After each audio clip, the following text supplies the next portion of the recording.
Hello friends, LK એકેડમીમાં તમારું સ્વાગત છે. હું આકાશ મહેતા. આજે આપણે ડિસ્કસ કરીશું કરંટ અફેર્સ ઓગસ્ટ ફર્સ્ટ વીકનું. Let's start with the first news.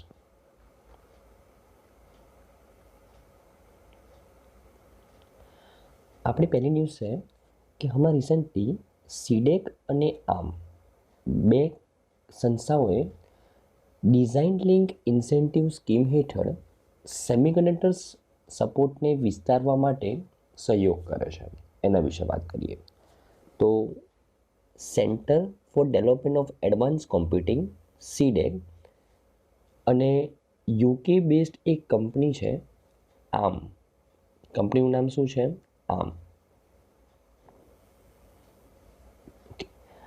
આ જે આર્મ નામની કંપની છે ને, એકચ્યુઅલી ઇન્ટેલેક્ચુઅલ પ્રોપર્ટીસને સ્ટોર કરવાનું કામ કરે છે. ઇન્ટેલેક્ચુઅલ પ્રોપર્ટીસનો સંગ્રહ કરવાનું કામ કરે છે. અને એ પણ કયા સેક્ટરની? સેમિકન્ડક્ટર સેક્ટરની. બરાબર ને? તો એને એક ઇનિશિયેટિવ લોન્ચ કરેલો છે, Arm flexible access for the startups.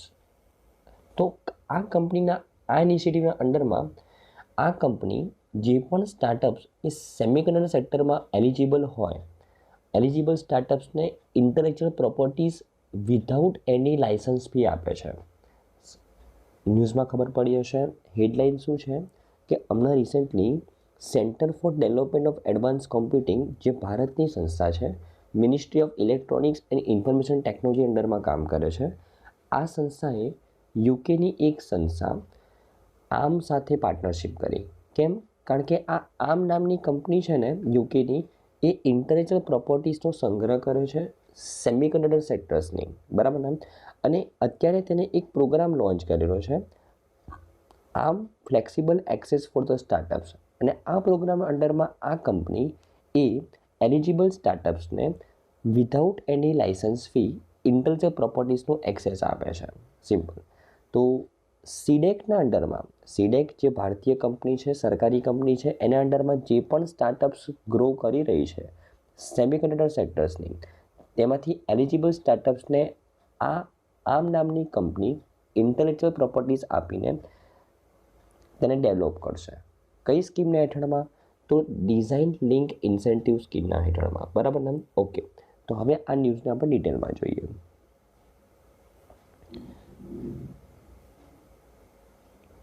Actually જે આ પાર્ટનરશિપ થઈ તે એક મીટિંગ દરમિયાન થઈ. મીટિંગનું નામ શું હતું? Semicon India. સેમિકોન ઇન્ડિયા આપણે જુલાઈ મહિનાના કરંટ અફેર્સમાં પણ કરેલું હતું કે સેમિકોન ઇન્ડિયા આ મીટિંગ એ નેશનલ સેમિકન્ડક્ટર મિશન અંડરમાં યોજવામાં આવેલી હતી ગાંધીનગરની અંદર. અને આ મીટિંગ દરમિયાન આ પાર્ટનરશિપ થઈ. બરાબર ને? ઓકે. જો હું ડીએલઆઈ યોજના વિશે વાત કરું, ડિઝાઇન લિંક ઇન્સેન્ટિવ યોજના, તો આ ડીએલઆઈ સ્કીમ એ સીડેક દ્વારા આ અમલમાં મૂકવામાં આવી રહી છે. CDAC centre for development of advance computing, CDAC દ્વારા અમલમાં મૂકવામાં આવી રહી છે. બરાબર ને? સીડેક શું કરે છે કે આ યોજનાના અંદરમાં જે પોતાની અંદરમાં સ્ટાર્ટઅપ જે ગ્રો કરી રહી છે તેને ડિઝાઇન રિલેટેડ સપોર્ટ પ્રોવાઈડ કરે છે, ફાઇનાન્શિયલ સપોર્ટ અને ટેકનિકલ સપોર્ટ. બરાબર ને? ડિઝાઇન લિંક ઇન્સેન્ટિવ યોજનાની અંડરમાં. બરાબર ને? રાઈટ. જો હું સીડેક વિશે વાત કરું, centre for development of advance computing વિશે, એનું ડાયરેક્ટર જનરલ છે મુરુગેશ એથિરાજન. સ્થાપના થઈને 1988માં. એનું મુખ્ય મથક છે પુણે, મહારાષ્ટ્રની અંદર. બરાબર ને? તો આઈ થિંક તમને ન્યૂઝમાં ખબર પડી હશે ફ્રેન્ડ્સ કે સીડેકે આર્મ સાથે પાર્ટનરશિપ કરી. આર્મ યુકેની કંપની છે, ઇન્ટેલેક્ચુઅલ પ્રોપર્ટીઝનો સંગ્રહ કરે છે. અને Arm flexible access for the startups initiative અંડરમાં તે એલિજિબલ સ્ટાર્ટઅપ્સ જે સેમિકન્ડક્ટર સેક્ટર્સમાં કામ કરે છે તેને without any licence fee intellectual properties, tools, training વગેરે પ્રોવાઈડ કરે છે. બરાબર ને? તો અત્યારે સીડેકની અંડરમાં જેટલી પણ સ્ટાર્ટઅપ્સ કામ કરી રહી છે તેને તે આ બધી વસ્તુ પ્રોવાઈડ કરશે. ઓકે, ચલો.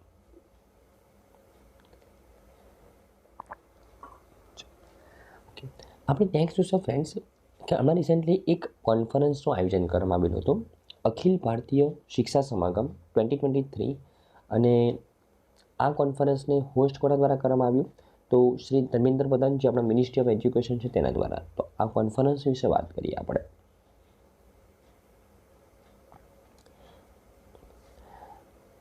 હમણાં રિસેન્ટલી અખિલ ભારતીય શિક્ષા સમાગમ એક શૈક્ષણિક કાર્યક્રમનું સમાપન શિક્ષણ નેતાઓ દ્વારા સામૂહિક રીતે કરવામાં આવેલા ઠરાવ સાથે કરવામાં આવ્યું હતું, જેથી ભારતને એક સમાન અને ગતિશીલ જ્ઞાન સમાજમાં પરિવર્તિત કરવામાં આવે. કાર્યક્રમનું સમાપન સંબોધન એક કેન્દ્રીય મંત્રી ધર્મેન્દ્ર પ્રધાન, જે આપણા મિનિસ્ટ્રી ઓફ એજ્યુકેશન છે, તેના દ્વારા કરવામાં આવેલું હતું. બરાબર ને, રાઈટ? તો આ કોન્ફરન્સ વિશે વાત કરીએ.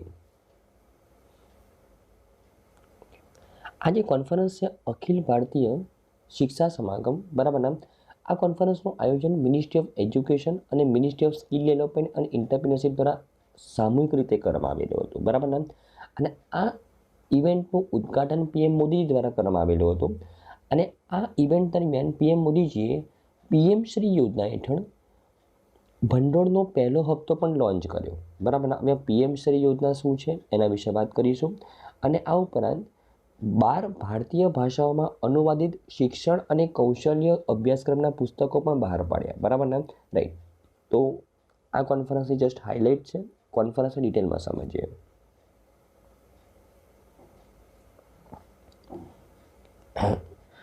આ જે કોન્ફરન્સ છે એ અખિલ ભારતીય શિક્ષા સમાગમ, એનો મુખ્ય ઉદ્દેશ્ય છે નેશનલ એજ્યુકેશન પોલિસી 2020ને ઇફેક્ટિવ રીતે ઇમ્પ્લિમેન્ટ કરવી. બરાબર ને, ઓકે?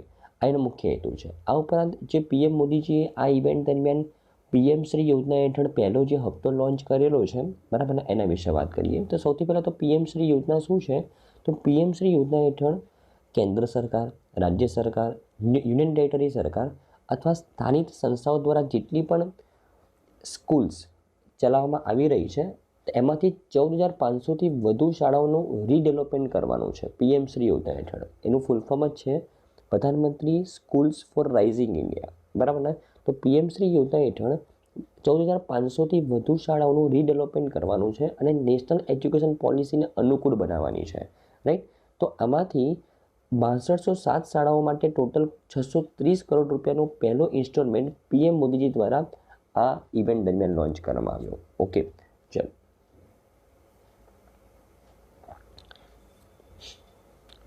ઓકે, હવે આ મીટિંગની વિશેષતા વિશે વાત કરું તો કેન્દ્રીય મંત્રી ધર્મેન્દ્ર પ્રધાને કાર્યક્રમના બીજા દિવસે શિક્ષણ સમુદાયને આ શિક્ષણ મહાકુંભને અખિલ ભારતીય સંસ્થામાં રૂપાંતરિત કરવા અને શાળા ઇકોસિસ્ટમને મજબૂત કરવા માટે વિનંતી કરી.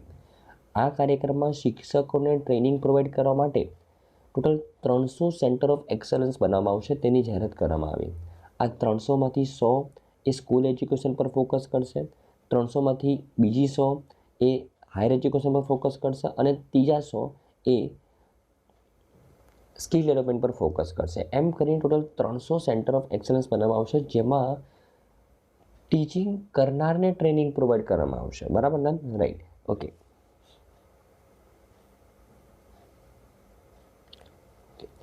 આ અખિલ ભારતીય શિક્ષા સમાગમ આ જે મિટિંગ હતી, બરાબર ને, એ ટોટલ મેઇન 4 થીમની ઉપર અલગ અલગ સેશન્સ તેની અંદર આયોજિત કરવામાં આવ્યા.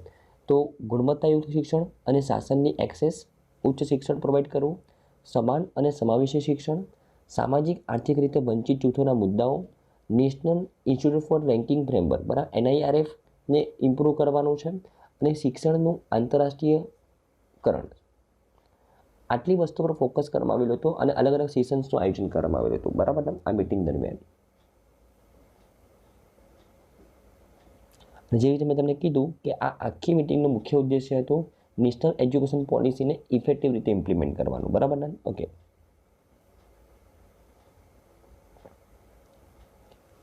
આ ઉપરાંત આ મિટિંગ દરમિયાન કેન્દ્રીય મંત્રી ધર્મેન્દ્ર પ્રધાને એક મોબાઈલ એપ્લિકેશન ઉલ્લાસ લોન્ચ કરી. એના વિશે વાત કરીએ, ઉલ્લાસ વિશે.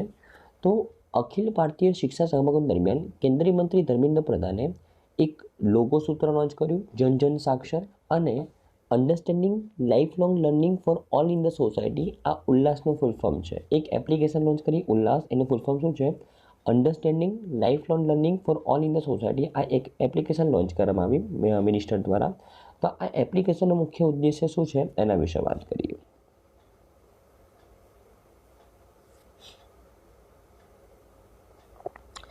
આ મોબાઈલ એપની મુખ્ય વિશેષતા એ છે કે ઉલ્લાસ મોબાઈલ એપ્લિકેશન એ મૂળભૂત સાક્ષરતાની વ્યાપક એક્સેસને સરળ બનાવવા માટે ટેકનોલોજીની સંભવિતતાનો ઉપયોગ કરવામાં નોંધપાત્ર સીમાચોનું રૂપ છે, બરાબર ને. આ એક યુઝર ફ્રેન્ડલી અને ઇન્ટરેક્ટિવ એપ્લિકેશન એન્ડ્રોઇડ અને આઈફોન ઓપરેટિંગ સિસ્ટમ બંને ઉપર ઉપલબ્ધ છે. અને આ એપ્લિકેશનનો મુખ્ય ઉદ્દેશ્ય જે દીક્ષા પોર્ટલ છે, digital infrastructure for the knowledge sharing. આ દીક્ષા પોર્ટલ કોના દ્વારા લોન્ચ કરવામાં આવેલું છે? National council of educational research and training NCERT દ્વારા.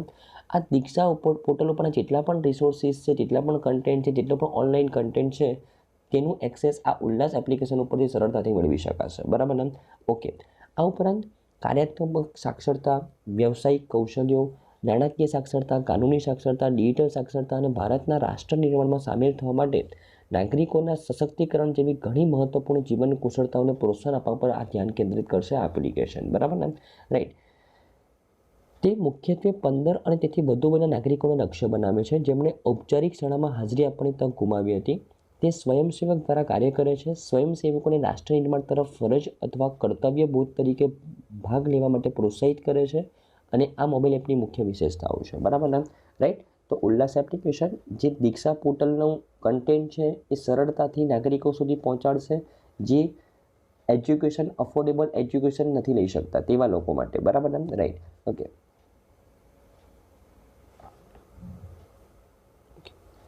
આ ઉપરાંત જો ministry of skill development and entrepreneurship અને મિનિસ્ટ્રી ઓફ એજ્યુકેશન વિશે વાત કરો તો આપણા કેન્દ્રીય મંત્રી કોણ છે ફ્રેન્ડ્સ? ધર્મેન્દ્ર પ્રધાન, બરાબર, ધ્યાનમાં રાખવાનું છે. ઓકે. તો આઈ થિંક તમને ન્યૂઝમાં ખબર પડી હશે.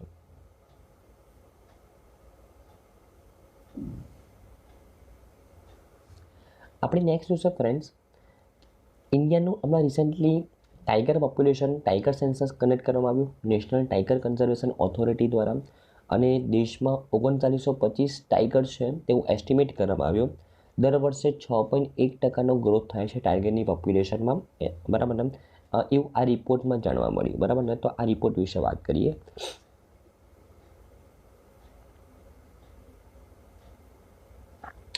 ઓકે. તો આમાં રિસેન્ટલી જે આપણા ministry of environment, forest and climate ચેન્જના મિનિસ્ટર ઓફ સ્ટેટ છે અશ્વિની કુમાર ચૌબે, બરાબર ને, એના દ્વારા એક કાર્યક્રમનું આયોજન કરવામાં આવેલું હતું. અને એ કાર્યક્રમ દરમિયાન એક રિપોર્ટ લોન્ચ કરવામાં આવ્યો, સ્ટેટસ ઓફ ટાઈગર્સ, કો પ્રેડેટર્સ એન્ડ પ્રે ઇન ઇન્ડિયા 2022. આ રિપોર્ટની અંદર ટાઈગરનું સેન્સસ કરવામાં આવેલું છે, એનો ડેટા લોન્ચ કરવામાં આવેલો હતો. અને આ સેન્સસ કોના દ્વારા કનેક્ટ કરવામાં આવ્યું? નેશનલ ટાઈગર કન્ઝર્વેશન ઓથોરિટી દ્વારા આ સેન્સસ કનેક્ટ કરવામાં આવ્યું. અને આ સંસ્થા પ્રમાણે દેશમાં હાલમાં કેટલા ટાઈગર છે? 3925 ટાઈગર છે, બરાબર ને. દર વર્ષે ટાઈગરની પોપ્યુલેશનમાં કેટલો ગ્રોથ થાય છે? 6.1% ગ્રોથ થાય છે, બરાબર ને. રાઈટ.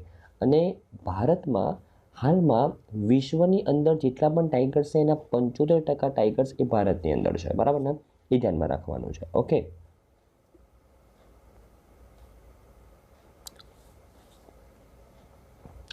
ઓકે. જો આ ન્યૂઝની બેકગ્રાઉન્ડ વિશે વાત કરું તો 9 એપ્રિલ 2022ના રોજ કર્ણાટકના મૈસૂર ખાતે પ્રોજેક્ટ ટાઈગરના 50 વર્ષની ઉજવણી દરમિયાન, પ્રોજેક્ટ ટાઈગર આપણે 50 વર્ષ પહેલાં લોન્ચ કરેલો હતો ટાઈગરને કન્ઝર્વ કરવા માટે, ટાઈગરની પોપ્યુલેશનને ઇમ્પ્રૂવ કરવા માટે.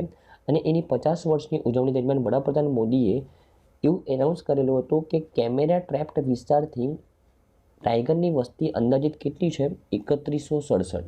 અને અત્યારે આ જે રિપોર્ટમાં લોન્ચ કરવામાં આવેલું છે તેમાં કેમેરામાં જે ટ્રેપ થયા છે ટાઈગર્સ એની તો ગણતરી કરવામાં આવેલી જ છે, પણ જે કેમેરામાં ટ્રેપ નથી થયા તેનું પણ એસ્ટિમેશન કરવામાં આવેલું છે, બરાબર ને. ઓકે.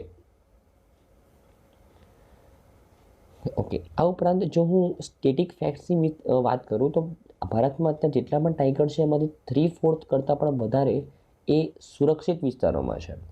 આ ઉપરાંત ભારતમાં સૌથી વધારે ટાઈગર્સ કઈ જગ્યાએ છે? મધ્યપ્રદેશમાં. કારણ કે મધ્યપ્રદેશમાં નેશનલ પાર્ક જ સૌથી વધારે છે. તો મધ્યપ્રદેશમાં 785 વાઘ, જે ભારતને સૌથી વધારે વાઘની વસ્તી ધરાવતું રાજ્ય છે. ત્યારબાદ કર્ણાટકમાં 563, ઉત્તરાખંડમાં 560 અને મહારાષ્ટ્રમાં 444 વાઘ છે. રાઈટ. તો આઈ થિંક તમને આ ન્યૂઝમાં ખબર પડી હશે. નેશનલ ટાઈગર કન્ઝર્વેશન ઓથોરિટી દ્વારા ટાઈગર સેન્સસ આપણે કનેક્ટ કરવામાં આવ્યું. Ministry of environment, forest and climate change દ્વારા તેને રિલીઝ કરવામાં આવ્યું, બરાબર ને. અને દેશમાં હાલમાં 3925 ટાઈગર્સ છે જે દુનિયાના 75% કરતાં પણ વધારે ટાઈગરની વસ્તી ધરાવે છે. સૌથી વધારે ટાઈગર કઈ જગ્યાએ છે? મધ્યપ્રદેશની અંદર છે, બરાબર ને. ઓકે. આપણી નેક્સ્ટ છે ફ્રેન્ડ્સ, હમણાં રિસેન્ટલી WHO એક રિપોર્ટ લોન્ચ કર્યો ઓન ગ્લોબલ ટોબેકો એપિડેમિક 2023 એના વિશે વાત કરીએ, બરાબર ને. તો World Health Organization WHO report on the global tobacco epidemic 2023 આ એક રિપોર્ટ લોન્ચ કરવામાં આવ્યો. તમાકુના ધૂમ્રપાનથી લોકોનું રક્ષણ કરો. આ રિપોર્ટ એ WHOનો આ સિરીઝનો 9મો રિપોર્ટ છે, જે તમાકુના રોગચાળાની સ્થિતિ અને તેનો સામનો કરવા માટે હસ્તક્ષેપોને ટ્રેક કરે છે. કે WHOની જે મેમ્બર કન્ટ્રીઝ છે, બરાબર, એ મેમ્બર કન્ટ્રીઝમાં તમાકુ એપિડેમિક કેટલો પ્રવર્તે છે અને એ લોકો આ એપિડેમિકને કોમ્બેટ કરવા માટે કેવા સ્ટેપ્સ લઈ રહ્યા છે, બરાબર ને, તેને ટ્રેક કરવા માટે આ રિપોર્ટ દર વર્ષે WHO દ્વારા લોન્ચ કરવામાં આવે છે, બરાબર ને. 2008થી લોન્ચ કરવામાં આવે છે. એકચ્યુઅલી WHOએ 2008માં એક ગાઈડલાઇન્સ લોન્ચ કરી હતી. એ ગાઈડલાઇનનું નામ હતું એમ્પાવર, બરાબર ને. આ એમ્પાવરની અંદર WHOએ અમુક માર્ગદર્શિકા પ્રોવાઈડ કરી હતી તેની મેમ્બર કન્ટ્રીઝને, જો એમાંથી એક પણ માર્ગદર્શિકા જો ઇફેક્ટિવલી ઇમ્પ્લિમેન્ટ કરવામાં આવે તો તમાકુના કારણે થતા રોગોને ઘણી રીતે તમે ઘણા હદ સુધી તમે બચાવી શકો, બરાબર ને, રાઈટ. તો આ એમ્પાવર શું છે એના વિશે વાત કરીએ અને WHOનો આ રિપોર્ટ શું કહે છે એના વિશે વાત કરીએ. આ અહેવાલ શું જણાવે છે કે લગભગ 5.6 બિલિયન લોકો દુનિયાની અંદર, મતલબ વિશ્વની વસ્તીના 71% અથવા વૈશ્વિક સ્તરે આપણે જોઈએ તો 10માંથી 7 લોકો એ તમાકુ નિયંત્રણ માપદંડની ઓછામાં ઓછી એક શ્રેષ્ઠ પ્રથા દ્વારા સુરક્ષિત છે. જ્યાં આ એમ્પાવર ગાઈડલાઇન્સ WHO દ્વારા લોન્ચ કરવામાં આવેલી છે, એમાંથી દુનિયાના 71% લોકો એમાંથી ઓછામાં ઓછી એક ગાઈડલાઇન્સને અનુસરી રહ્યા છે, જેથી કરીને તમાકુથી થતા રોગોમાં ઘટાડો થયો છે. અહેવાલ દર્શાવે છે કે 2 નવા દેશો મોરિશિયસ અને નેધરલેન્ડ્સે આ એમ્પાવરની અંદર જેટલા પણ પગલાં કીધેલા હતા WHOએ એ દરેક પગલાંને ઇફેક્ટિવ રીતે ઇમ્પ્લિમેન્ટ કરેલા છે. અત્યાર સુધી માત્ર 2 દેશોએ આ વસ્તુ કરેલું હતું, બ્રાઝિલ અને તુર્કી, અને હવે બીજા 2 દેશો એડ થયા છે, મોરિશિયસ અને નેધરલેન્ડ્સ, બરાબર ને, રાઈટ. હવે આ એમ્પાવર છે શું? એમ્પાવરનો ફૂલ ફોર્મ શું છે? તો WHOએ 2008માં એમ્પાવર પગલાં રજૂ કરેલા હતા. એમ્પાવર એ 6 કોસ્ટ ઇફેક્ટિવ અને ઉચ્ચ અસરવાળા પગલાંનો સમૂહ છે, જે દેશોને તમાકુની માંગને ઘટાડવામાં મદદ કરે છે, બરાબર ને. જેમાં M4 શું છે? તમાકુના ઉપયોગ અને નિવારણ નીતિઓ પર નજર રાખવી. P4 લોકોને તમાકુના ધુમાડાથી બચાવવું, પ્રોટેક્ટ કરવા. O4 તમાકુનો ઉપયોગ છોડવા માટે ઓફર કરવી. W4 તમાકુના જોખમ વિશે ચેતવણી આપતું તમાકુની જાહેરાત, પ્રમોશન અને સ્પોન્સરશિપ કરવી, બરાબર ને. આ ઉપરાંત એન્ફોર્સ તમાકુનું જે એડવર્ટાઇઝમેન્ટ થાય છે તેના પર પ્રતિબંધ કરવો. અને છેલ્લું છે R તમાકુ પર ટેક્સ લગાવવો, ટેક્સ વધારવો, બરાબર ને. તો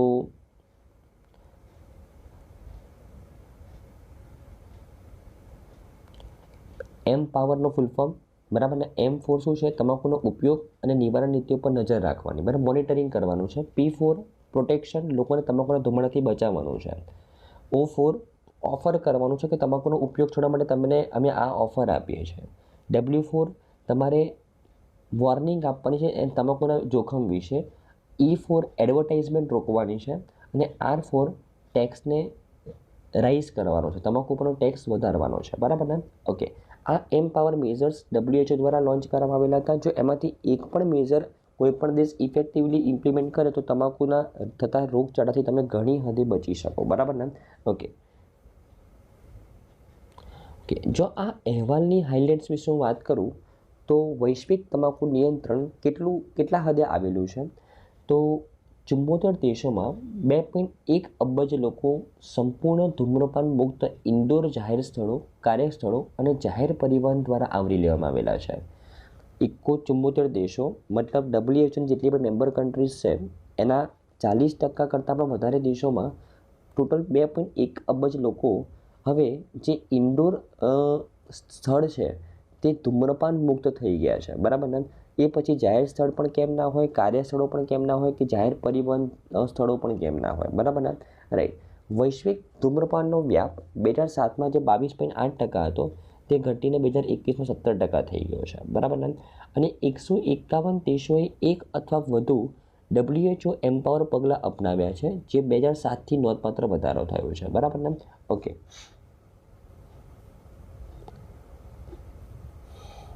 જો હું ભારતના સિનારીઓ વિશે વાત કરું તો ભારતે એકચ્યુઅલી ઈ સિગારેટ, નિકોટિન ઉત્પાદનો અને તમાકુની જાહેરાતો પર પ્રતિબંધ મૂકેલો છે, પણ ઘણી બધી ઇવેન્ટ્સમાં હજી પણ તમાકુની જાહેરાત કરવામાં આવી રહી છે. આ ઉપરાંત ભારતનું જે કર્ણાટક રાજ્યનું જે બેંગલુરુ શહેર છે, તે કોપ્ટા એક્ટ સિગરેટ અને અન્ય તમાકુ ઉત્પાદનો અધિનિયમ એક્ટ છે, બરાબર ને? એનું પાલન કરવામાં દેશમાં નોંધપાત્ર પ્રગતિ કરી છે.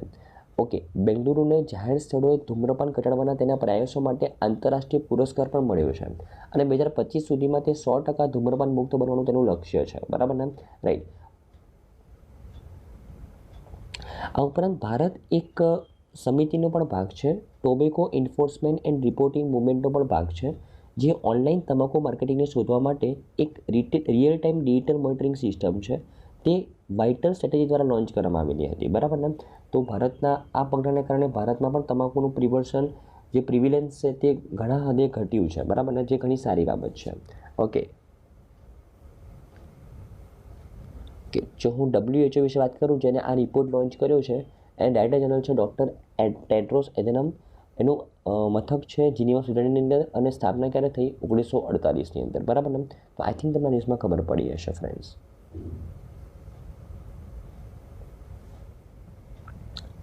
આપણે નેક્સ્ટ જોઈશું ફ્રેન્ડ્સ કે હમણાં recently union education minister Dharmendra Pradhan અને union external affairs minister S Jaishankar દ્વારા એક study in India portal launch કરવામાં આવ્યો, એના વિશે વાત કરીએ. તો કેન્દ્રીય પ્રધાન ધર્મેન્દ્ર પ્રધાન મિનિસ્ટ્રી ઓફ એજ્યુકેશનના અને ડૉક્ટર સુબ્રમણ્યમ જયશંકર, જે મિનિસ્ટ્રી ઓફ એજ્યુકેશનના કેન્દ્રીય પ્રધાન છે, બરાબર ને? તેના દ્વારા સ્ટડી ઇન ઇન્ડિયા પોર્ટલ શરૂ કરવામાં આવેલું છે, બરાબર ને? જે એક સંકલિત વન સ્ટોપ સોલ્યુશન છે આંતરરાષ્ટ્રીય વિદ્યાર્થીઓની નોંધણી અને વિઝાને અરજી કરવા માટે, બરાબર ને? તો આ સ્ટડી ઇન ઇન્ડિયા પોર્ટલ વિશે વાત કરીએ.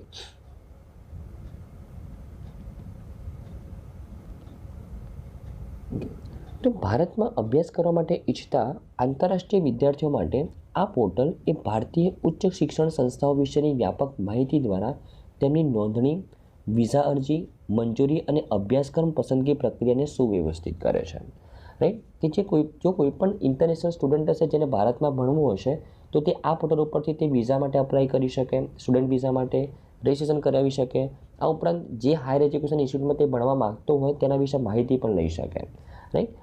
એનું ધ્યેય છે, આ પોર્ટલનો ધ્યેય છે કે ભારતમાં આંતરરાષ્ટ્રીય વિદ્યાર્થીઓની શૈક્ષણિક યાત્રાને સરળ બનાવવી, બરાબર ને?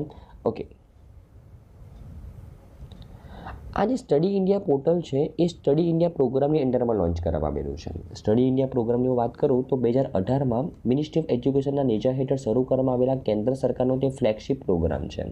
તે ઉચ્ચ ગુણવત્તાયુક્ત શિક્ષણ સાથે પસંદગીના અને સસ્તું અભ્યાસ સ્થળ તરીકે પ્રચાર કરીને વધુ આંતરરાષ્ટ્રીય વિદ્યાર્થીઓને ભારતમાં આકર્ષિત કરવાનો પ્રયાસ કરે છે. તેનો ઉદ્દેશ્ય સ્ટડી ઇન ઇન્ડિયા પ્રોગ્રામનો ઉદ્દેશ્ય શું છે? દેશમાં ઉચ્ચ શિક્ષણનો એકંદર ધોરણમાં સુધારો કરવાનો અને શૈક્ષણિક શ્રેષ્ઠતા દર્શાવતી વખતે વિવિધ અભ્યાસક્રમમાં પ્રવેશની સુવિધા આપવાનો છે, બરાબર ને?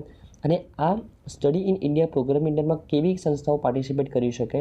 તો જે સંસ્થાઓનો નેશનલ ઇન્સ્ટિટ્યુશનલ રેન્કિંગ ફ્રેમવર્ક જે મિનિસ્ટ્રી ઓફ એજ્યુકેશન દ્વારા લોન્ચ કરવામાં આવે છે, રેન્કિંગ્સ, એ રેન્કિંગની અંદર જે સંસ્થાનો રેન્ક 100 કરતાં ઓછો હોય તે આ પ્રોગ્રામની અંદર પાર્ટિસિપેટ કરી શકે.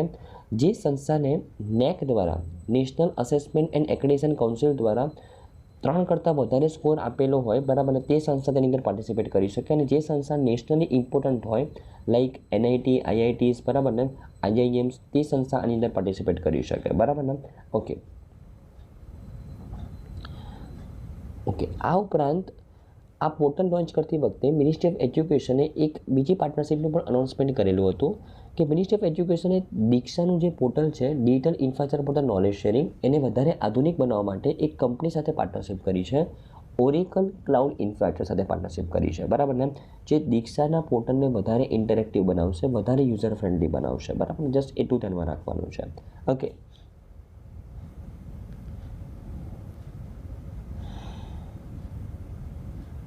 જો હું દીક્ષા વિશે વાત કરું તો દીક્ષા એ ભારતમાં મિનિસ્ટ્રી ઓફ એજ્યુકેશન હેઠળ NCERTની પહેલ હતી. તે 2017માં લોન્ચ કરવામાં આવેલું હતું અને એમાં શિક્ષણ અને પાયાના શિક્ષણ માટે ડિજિટલ પબ્લિક ઇન્ફ્રાસ્ટ્રક્ચર પહેલ તરીકે શરૂ કરવામાં આવેલી હતી. બરાબર ને? આ દીક્ષા પોર્ટલની અંદર સનબર્ડનો ઉપયોગ કરવામાં આવે છે. જે આ સનબર્ડ જે સોફ્ટવેર છે એ એક સ્ટેપ ફાઉન્ડેશન દ્વારા લોન્ચ કરવામાં આવેલું છે, જે સમગ્ર દેશમાં અછતવાળા વિસ્તારોમાં અને વિકલાંગતા ધરાવતા વિદ્યાર્થીઓ માટે સમાવિષ્ટ શિક્ષણને સમર્થન આપવા માટે શિક્ષકોને મદદ કરે છે. બરાબર ને? રાઈટ. તો દીક્ષા વિશે તમને ખબર પડી હશે. 2017માં લોન્ચ કરવામાં આવ્યું હતું મિનિસ્ટ્રી ઓફ એજ્યુકેશન હેઠળ જે NCERT કામ કરે છે તેના દ્વારા. બરાબર ને? ઓકે. અને સનબર્ડ સોફ્ટવેરનો ઉપયોગ કરવામાં આવી રહ્યો છે દીક્ષાની અંદર. ઓકે. તો આઈ થિંક તમને ન્યૂઝમાં ખબર પડી હશે ફ્રેન્ડ્સ. જો મિનિસ્ટ્રી ઓફ એજ્યુકેશન વિશે વાત કરું ફરીથી, તો આપણે કેન્દ્રીય મંત્રી કોણ છે? ધર્મેન્દ્ર પ્રધાન. અને રાજ્યમંત્રી છે અન્નપૂર્ણા દેવી, સુભાષ સરકાર અને રાજકુમાર રંજન સિંહ. બરાબર ને? ઓકે. ચાલો.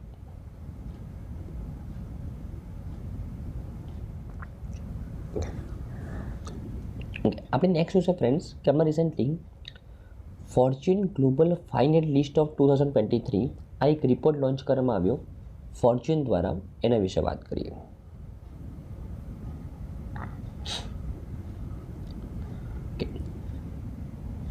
તો હમણાં રિસેન્ટલી એક ફોર્ચ્યુન જે વૈશ્વિક મીડિયા સંસ્થા છે, બરાબર ને, એને 2023નો એક રિપોર્ટ લોન્ચ કર્યો. ફોર્ચ્યુન ગ્લોબલ 500ની એક યાદી લોન્ચ કરી અને આ 69મી આવૃત્તિ છે આ યાદીની.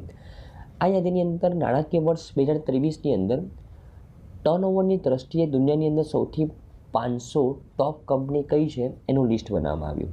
અને ટર્નઓવરની દ્રષ્ટિએ સૌથી વધારે ટર્નઓવર ફાઇનાન્શિયલ 2022-23ની અંદર એક કઈ કંપનીનું થયું? According to the Fortune, Walmart. એક અમેરિકન કંપની છે, રિટેલ અને જથ્થાબંધ વસ્તુની આદાન પ્રદાન કરનારી કંપની છે. બરાબર ને? અને તેની આવક ફાઇનાન્શિયલ 2022-23ની અંદર $611.3 બિલિયન થઈ. બરાબર ને? રાઈટ. એ ધ્યાનમાં રાખવાનું છે. બીજા નંબર પર છે સાઉદી અરામકો, જે ઓઇલ એન્ડ માર્કેટિંગ કંપની છે સાઉદી અરેબિયાની, બરાબર ને, UAEની. અને એની આવક કેટલી? $603 બિલિયન બીજા નંબર ઉપર છે. બરાબર ને? ઓકે. આ 500 કંપનીની યાદીમાં સૌથી વધારે કંપનીઓ એ ચીનની છે, 142 કંપની છે. બરાબર ને? અને 136 કંપની યુએસની છે, 41 કંપની જાપાનની છે અને 30 કંપની જર્મની છે. બરાબર ને? એ ધ્યાનમાં રાખવાનું છે. ઓકે. જો હું ભારતની વાત કરું તો ભારતની અંદર ટોટલ આ 500 કંપનીની યાદીમાં ટોટલ 8 કંપનીનો સમાવેશ થાય છે. બરાબર ને? અને એમાં સૌથી વધારે ટર્નઓવર કઈ કંપનીનું થયું છે ભારતની દ્રષ્ટિએ? તો રિલાયન્સ ઇન્ડસ્ટ્રીઝ. બરાબર ને? મુકેશ અંબાણીની આગેવાની હેઠળની જે રિલાયન્સ ઇન્ડસ્ટ્રીઝ છે તે આ વખતે ગ્લોબલ લેવલ ઉપર તેનો 88મો રેન્ક છે. પહેલી વખત ટોપ 100માં તેનો સમાવેશ થયો છે ટર્નઓવરની દ્રષ્ટિએ. બરાબર ને? જે ખૂબ જ સારી બાબત છે. બરાબર ને? અને યાદીમાં ટોટલ 8 ભારતીય કંપનીઓનો સમાવેશ થયો છે આ વખતે. બરાબર ને? ધ્યાનમાં રાખવાનું છે. અહીંયા મેં તમને ભારતીય કંપનીનું રેન્કિંગ આપેલું છે, જે તમારા માટે એટલું ઇમ્પોર્ટન્ટ નથી. બરાબર ને? પણ તમારે સૌથી ટોપ ઉપર કોણ આવેલું છે ભારતની અંદર? તો રિલાયન્સ ઇન્ડસ્ટ્રીઝનો ગ્લોબલ લેવલ પર કયો રેન્ક છે? 88મો રેન્ક છે. બરાબર ને? ઓકે. હવે આ તમે વાત કરી કે ટર્નઓવરની દ્રષ્ટિએ સૌથી વધારે ટર્નઓવર ફાઇનાન્શિયલ 2022-23માં કોનું થયું? વોલમાર્ટનું. પણ જો તમને પૂછવામાં આવે કે પ્રોફિટની દ્રષ્ટિએ સૌથી વધારે પ્રોફિટ ફાઇનાન્શિયલ 2022-23માં કઈ કંપનીનું થયું? તો સાઉદી અરામકો. બરાબર ને? જે યુએની જે ઓઇલ મેકિંગ કંપની છે, બરાબર ને, તેને સૌથી વધારે પ્રોફિટ કર્યો અકોર્ડિંગ ટુ ધ ફોર્ચ્યુન. બરાબર, 2022-23ની અંદર. બરાબર, ધ્યાનમાં રાખવાનું છે. ઓકે.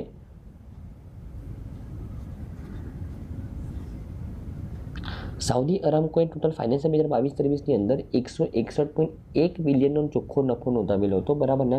જે અત્યાર સુધીનો તે રેકોર્ડ છે. બરાબર ને? કોઈ પણ કંપની દ્વારા બનાવવામાં આવેલો પ્રોફિટનો રેકોર્ડ છે. ઓકે. તો ધ્યાનમાં રાખવાનું છે.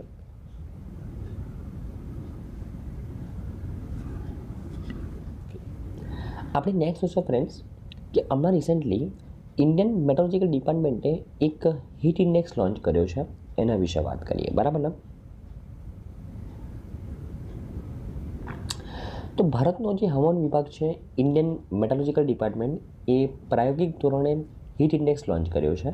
અને આ માહિતી એ કેન્દ્રીય મંત્રી કિરણ રિજિજુ, જે આપણા મિનિસ્ટ્રી ઓફ અર્થ સાયન્સના જે મિનિસ્ટર છે, એના દ્વારા લોન્ચ કરવામાં આવેલી છે. હવે આ હીટ ઇન્ડેક્સ શું છે એના વિશે જોઈએ. તો હીટ ઇન્ડેક્સ એ હવાના તાપમાન અને સંબંધિત ભેજ બંનેને ધ્યાનમાં લઈને તે કેટલું ગરમ છે તેનું અહીંયા માપન કરવામાં આવે છે. અલ્ટિમેટ સીધા શબ્દમાં કહું તો એક પર્ટિક્યુલર એરિયામાં કેટલું ડિસ્કમ્ફર્ટ છે, એક હ્યુમન બિંગને રહેવા માટે, એનિમલ્સને રહેવા માટે કેટલું ડિસ્કમ્ફર્ટ છે તેનું અહીંયા માપન કરવામાં આવે છે. ડિસ્કમ્ફર્ટ ગરમીના કારણે હોઈ શકે અને ગરમી સાથે જો આપણે રિલેટિવ હ્યુમિડિટીને કન્સિડર કરીએ તો એ ડિસ્કમ્ફર્ટનું એક્ઝેક્ટ માપન આપે છે, બરાબર ને, જે આ હીટ ઇન્ડેક્સમાં લોન્ચ કરવામાં આવેલું છે. રાઈટ, કે ભારતના પ્રદેશો માટે માર્ગદર્શન આપે છે કે જે દિવસના લઘુત્તમ અને મહત્તમ તાપમાનની સાથે હવામાન પરિસ્થિતિના કારણે લોકોને સંભવિત અગવડતા દર્શાવવા માટે દેખીતી તાપમાન જેવી એક લાગણી દર્શાવે છે, બરાબર ને. બરાબર, આ ઇન્ડેક્સનો ધ્યેય વિશે હું વાત કરું તો ઊંચા તાપમાને ભેજની અસર વિશે માહિતી પૂરી પાડવી. પ્રાયોગિક હીટ ઇન્ડેક્સ માટે વપરાતા રંગ નીચે મુજબ છે. જો લીલો રંગ જો હીટ ઇન્ડેક્સમાં દર્શાવવામાં આવે તો મતલબ ત્યાં 35 ડિગ્રી કરતાં ઓછા સેલ્સિયસનું તાપમાન છે. જો પીળો રંગ દર્શાવવામાં આવે તો ત્યાં 36 થી 45 ડિગ્રી સેલ્સિયસની રેન્જમાં તાપમાન છે. જો નારંગી રંગ દર્શાવવામાં આવે તો એ રેન્જમાં, એ પર્ટિક્યુલર એરિયાની અંદર 46 થી 55 ડિગ્રીની રેન્જમાં તાપમાન છે. અને જો લાલ રંગ દર્શાવવામાં આવે હીટ ઇન્ડેક્સમાં મતલબ ત્યાં 55 ડિગ્રી કરતાં પણ વધારે હીટ ઇન્ડેક્સ બતાવે છે, બરાબર ને. અહીંયા ડિગ્રીની અંદર માત્ર તાપમાનની અસર નથી બતાવવામાં આવતી, રિલેટિવ હ્યુમિડિટીની પણ અસર બતાવવામાં આવે છે, બરાબર ને. રાઈટ, એટલે પ્રોપર ડિસ્કમ્ફર્ટ બતાવવામાં આવે છે આ ઇન્ડેક્સની અંદર. મતલબ જો લાલ રંગ હશે આ ઇન્ડેક્સની અંદર ત્યાં ડિસ્કમ્ફર્ટ સૌથી વધારે છે. જો લીલો રંગ બતાવશે આ ઇન્ડેક્સની અંદર એક પર્ટિક્યુલર એરિયા માટે ત્યાં ડિસ્કમ્ફર્ટ સૌથી ઓછું છે, બરાબર ને. રાઈટ.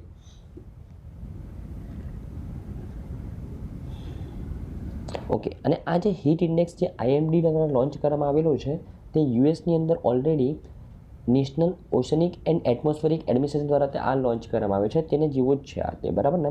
ઓકે, જેટલા પણ આ IMD દ્વારા જે પણ આ હીટ ઇન્ડેક્સ માટે જે પણ ડેટા લોન્ચ કરવામાં આવેલા છે એ ડેટા એ બપોરે 2:30 વાગે જ્યારે મેક્સિમમ તાપમાન હોય ત્યારે એ તાપમાન અને ભેજનો ડેટા કલેક્ટ કરીને આ બધા ડેટાને કમ્પેર કરવામાં આવેલા છે, બરાબર ને. ઓકે, જો હું IMD વિશે વાત કરું, જ્યારે હીટ ઇન્ડેક્સ લોન્ચ કર્યો દેશની અંદર પહેલીવાર, તો એના જે નિર્દેશક છે ડૉક્ટર મૃત્યુંજય મહાપાત્ર, ડાયરેક્ટર છે તે મુખ્યાલય નવી દિલ્હીમાં આવેલું છે. સ્થાપના ક્યારે થઈ હતી ફ્રેન્ડ્સ? 1875ની અંદર, બરાબર ને. તો આઈ થિંક તમને ન્યૂઝમાં ખબર પડી હશે.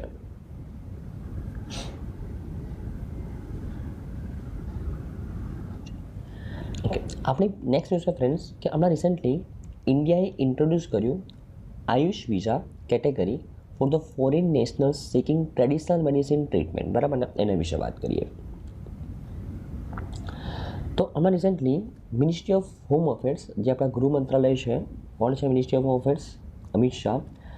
એના દ્વારા આયુષ પ્રણાલીઓ અથવા ભારતીય ટ્રેડિશનલ દવાઓ જેવી ઉપચારાત્મક સંભાળ, સુખાકારી અને યોગા હેઠળ સારવાર માટે વિદેશી નાગરિકો માટે એક નવો આયુષ વિઝા કેટેગરી લોન્ચ કરવામાં આવેલી છે.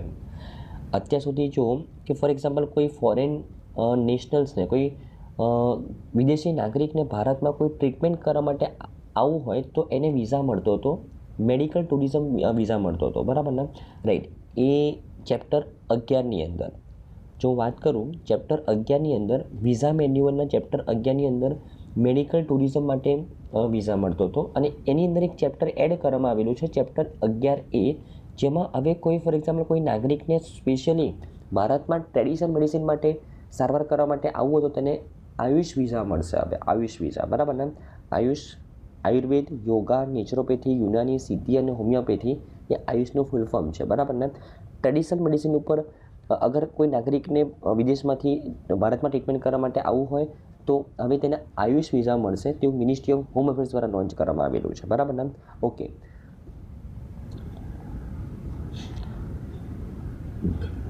આ આયુષ વિઝાનો ઉદ્દેશ્ય એ એવા વિદેશીઓને આકર્ષવાનો છે કે જેઓ ભારતમાં આયુષ ઉપચાર, વેલનેસ અને યોગ કરવા માટે ઈચ્છે છે, બરાબર ને.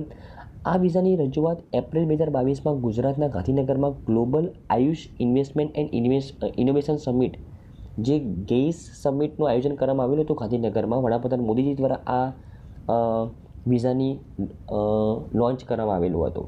ક્યારે? ગાંધીનગરમાં global Ayush investment and innovation સમિટનું આયોજન કરવામાં આવ્યું હતું ત્યારે, બરાબર ને. આનાથી ભારતમાં મેડિકલ વેલ્યુ ટ્રાવેલને વેગ મળશે અને ભારતીય પરંપરાગત દવાને વૈશ્વિક ઘટના બનાવવાના વિઝનને પણ મજબૂત બનાવી શકાશે, બરાબર ને. આ ઉપરાંત મિનિસ્ટ્રી ઓફ આયુષ અને Ministry of health and family welfare આ બંને ભેગા મળીને ભારતને વૈશ્વિક તબીબી પ્રવાસન સ્થળ તરીકે પ્રમોટ કરવા માટે one stop Heal in India portal વિકસાવવા માટે સહયોગ કરી રહ્યા છે. તો Ministry of health and family Welfare અને મિનિસ્ટ્રી ઓફ આયુષ આ બંને મિનિસ્ટ્રીઝ એ ભેગા મળીને one stop Heal in India portal વિકસાવવા માટે સહયોગ કરી રહ્યા છે, બરાબર ને. અને ભારતને વૈશ્વિક તબીબી પ્રવાસન સ્થળ તરીકે ડેવલપ કરવાનું તેમનું વિઝન છે, રાઈટ. ઓકે, તો આઈ થિંક તમને ન્યૂઝમાં ખબર પડી હશે કે એક અલગ વિઝા કેટેગરી લોન્ચ કરવામાં આવી છે, Ayush visa category ministry of home affairs દ્વારા. વિદેશી નાગરિકને જો ભારતની અંદર ટ્રેડિશનલ મેડિસિનની અંદર કોઈ ટ્રીટમેન્ટ લેવા માટે આવવું હોય તો તેમને આ વિઝા આપવામાં આવશે, બરાબર ને, રાઈટ. ઓકે, તો આઈ થિંક તમને ન્યૂઝમાં ખબર પડી હશે ફ્રેન્ડ્સ.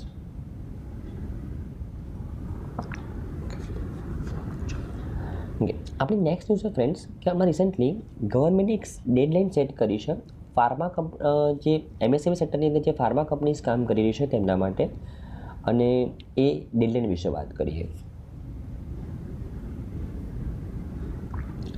ઓકે, તો આમાં રિસેન્ટલી જે આપણા કેન્દ્રીય પ્રધાન છે મનસુખ માંડવીયા, જે આપણા ministry of health and family વેલફેરના કેન્દ્રીય પ્રધાન છે, તેમને જે પણ એમએસએમઈ માઇક્રો સ્મોલ અને મીડિયમ એન્ટરપ્રાઇઝ જેમનું જે ફાર્માસ્યુટિકલ સેક્ટરમાં કામ કરી રહી છે, ડ્રગ મેન્યુફેક્ચરિંગ કરી રહી છે, બરાબર ને, અને જેમનું ટર્નઓવર 250 કરોડ કરતાં વધારે છે, તેમને શું કીધું છે કે તમારે 6 મહિનાની અંદર ગુડ મેન્યુફેક્ચરિંગ પ્રેક્ટિસને એડોપ્ટ કરવાની રહેશે. અને જે એમએસએમઈ કંપનીઝ જે ફાર્માસ્યુટિકલ સેક્ટરમાં કામ કરી રહી છે, જેનું ટર્નઓવર 250 કરોડ કરતાં ઓછું છે, તેમને 1 વર્ષનો સમયગાળો આપવામાં આવેલો છે કે તમારી ગુડ મેન્યુફેક્ચરિંગ પ્રેક્ટિસનું એડોપ્શન ક્યાં સુધીમાં કરવાનું રહેશે? આવનારા 1 વર્ષની અંદર, બરાબર ને, રાઈટ. અને આ રેફરન્સ ડેટ છે 1 ઓગસ્ટથી આ મહિનાઓ ગણવામાં આવશે, બરાબર ને. ઓકે, હવે આ ગુડ મેન્યુફેક્ચરિંગ પ્રેક્ટિસ શું છે? તો ગુડ મેન્યુફેક્ચરિંગ પ્રેક્ટિસ એ ફાર્માસ્યુટિકલ કંપનીઝને આપવામાં આવેલી એક ગાઈડલાઇન છે કે ભાઈ તમારે આ પ્રોસેસનો ઉપયોગ કરીને તમારે દવાઓ બનાવવાની છે. પણ સર્વે કરતાં માલુમ પડ્યું કે ફાર્માસ્યુટિકલ કંપનીઝ એ ગુડ મેન્યુફેક્ચરિંગ પ્રેક્ટિસને અડોપ્ટ નથી કરી રહી. એટલા માટે હેલ્થ એન્ડ ફેમિલી વેલફેરે અહીંયા કમ્પલ્સન લગાવેલું છે, બરાબર ને, રાઈટ.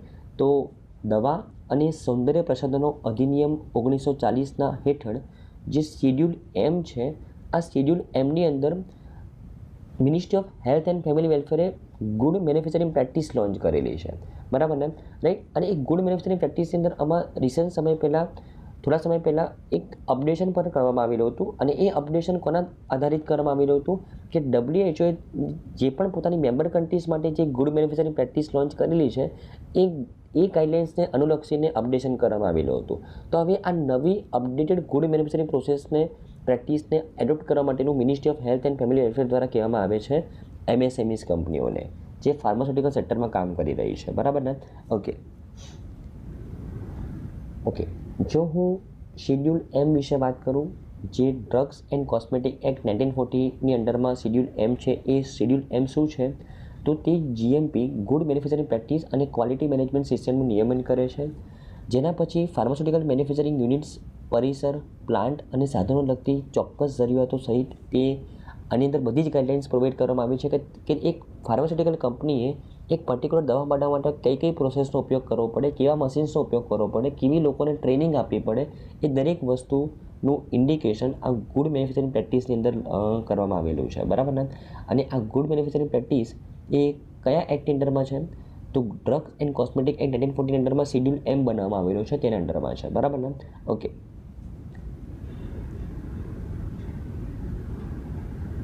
સૌ પ્રથમ 1988માં ડ્રગ્સ એન્ડ કોસ્મેટિક નિયમો 1945ની હેઠળ આ ગુડ મેન્યુફેક્ચરિંગ પ્રેક્ટિસ લોન્ચ કરવામાં આવેલી હતી, જેને અપડેટ કરવામાં આવ્યું છેલ્લે 2018ની અંદર WHOના સ્ટાન્ડર્ડ પ્રમાણે, બરાબર ને. ઓકે, અત્યારે ભારતમાં ટોટલ 10,500 ઉત્પાદન એકમો છે ફાર્માસ્યુટિકલ સેક્ટરની અંદર, એમાંથી 8,500 કરતાં વધારે એમએસએમઈ સેક્ટરમાં ફોકસ કરે છે. એટલે પર્ટિક્યુલર એમએસએમઈ સેક્ટરને જ કહેવામાં આવેલું છે ministry of health and family welfare દ્વારા, બરાબર ને. ઓકે, હવે આ WHO GMP પ્રમાણપત્ર શું છે? તો WHO ગુડ મેન્યુફેક્ચરિંગ પ્રેક્ટિસ પ્રમાણપત્ર એ આંતરરાષ્ટ્રીય વાણિજ્યમાં આગળ વધતા ફાર્માસ્યુટિકલ ઉત્પાદનની ગુણવત્તા માટે છે. તેના માટેની માર્ગદર્શિકાને 1997માં વર્લ્ડ હેલ્થ એસેમ્બલી દ્વારા સમર્થન આપવામાં આવેલું હતું. તે સુનિશ્ચિત કરે છે કે હવે જે કંપનીને આ WHO GMP સર્ટિફિકેટ મળી ગયું હોય તે સુનિશ્ચિત કરે છે કે ઔષધીય ઉત્પાદનો એ ગુણવત્તાના ધોરણો અનુસાર સતત ઉત્પાદિત અને નિયંત્રિત થાય છે. બરાબર ને? અને આ સર્ટિફિકેટ એ 3 વર્ષ માટે માન્ય હોય છે અને તેનું ઉલ્લંઘન એ લાયસન્સ અને નાણાકીય દંડમાં પણ પરિણામે છે. બરાબર ને? ઓકે, તો WHOના માપદંડ પ્રમાણે GMP તૈયાર કરવામાં આવેલું હતું. હમણાં રિસેન્ટલી 2018માં ministry of health and family welfare દ્વારા પણ સર્વે કરતાં માલુમ પડ્યું કે ફાર્માસ્યુટિકલ કંપની તેને હજી પણ એડોપ્ટ નથી કરી રહી, એટલે ministry of health and family વેલફેરે અહીંયા કમ્પલ્સન પ્રોવાઈડ કર્યું છે. બરાબર ને? ઓકે, તો આઈ થિંક તમને આ ન્યૂઝમાં ખબર પડી હશે ફ્રેન્ડ્સ. આઈ થિંક ફ્રેન્ડ્સ આજની તમામ ન્યૂઝમાં તમને સારી રીતે ખબર પડી હશે. Thank you friends, by.